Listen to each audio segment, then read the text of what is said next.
kijanye n'amakoperative ni umugambi uhambaye, umugambi mushasha, ariko amakoperative yaramyeho, ubu gusa leta ibishyizemo ingufu zidasanzwe.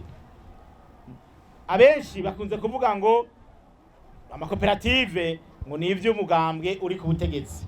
Erega ikintu abantu bakwiye gutahura ni kimwe: iyo umugambwe uri ku butegetsi ntushobora kuwubuza gukora, kuko niwo uburamutswa igihugu muri ico gihe.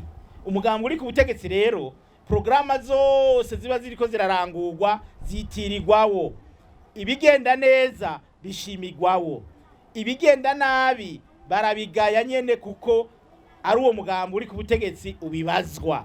Naco gituma rero atawoca avuga ngo ibi ni ivy'umugambwe uri ku butegetsi.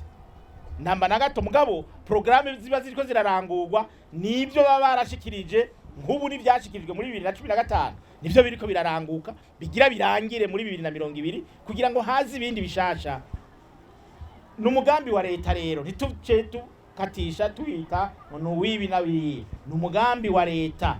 Naco gituma vy'amakoperative tutagomba kuvyitiranya canke ngo tugomba bikumira, ntiyagira uzokwikumira, kubera ko za miliyoni 500 ubu zabaye 570 niyo mafaranga twatoye mu namashinga amateka, kandi kugomba kuba ukwezi kugira gatatu ayo mafaranga atanguye novuga gukoreshwa.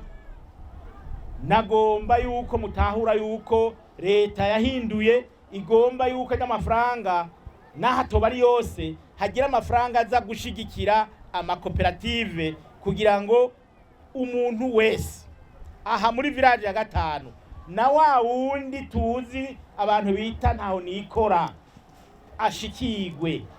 Turabe yuko hari ukuntu twoshiraho amakoperative kugira ngo nkaha muri village ya gatanu umuntu wese yumve ko leta imwitayeho, yumve ko leta imushigikiye, yumve ko leta ishaka ko yisununura mu vyerekeye ubutunzi.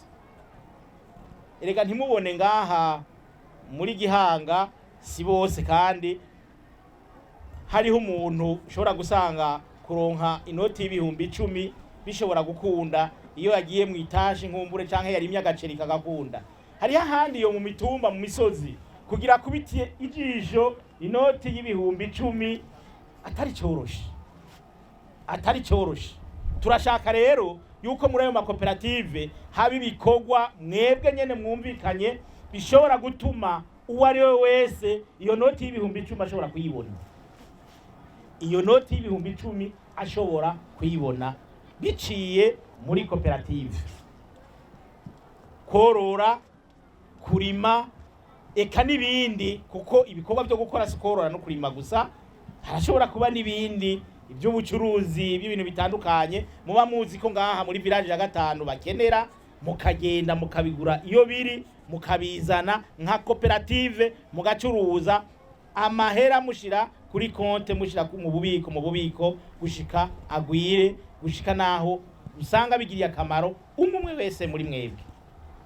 Koperative rero muzijukire, muzijemwo, kuko ningira akamaro, n'umugambi mushasha wa leta, ni ntumbero nshasha.